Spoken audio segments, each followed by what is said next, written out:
Friends, it's Pastor Harley from the Broadway Global Methodist Church in New Philadelphia. And yesterday, if you followed, we met Mr. Shimei, who, when David the king in that day of Israel was down, had been driven out of town by his own son, and trouble was all around. The Shimei came out and made it worse, called David bad names, cursed him, threw stones at him, even threw dirt on the soldiers as they passed. And David would not allow his soldiers to do anything to Shimei.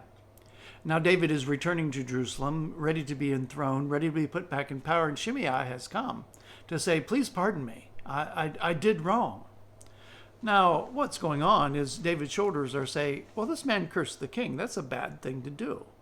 Why should he be going around talking, walking anymore? Well, David replies. He says, he said, what have I to do with you, you sons of Zeruiah? That would be David's soldiers, who called for the death of Shimei, that you should this day be as an adversary to me. Shall anyone be put to death in Israel this day? For do I not know that I am this day king over Israel? And the king said to Shimei, you shall not die. And the king gave him his oath.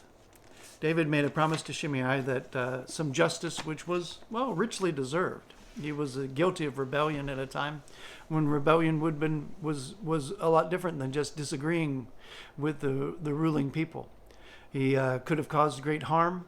It was the sort of enemy that you, as a king, you didn't leave running around. And David gives mercy to this man. Well, David is re-inaugurating a kingdom. He has temporarily lost his throne, but now he is returning in power. He will never leave his throne until he gives it to his son Solomon.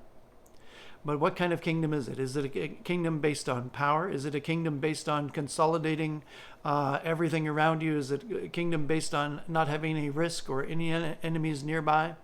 No, it is a kingdom based on mercy.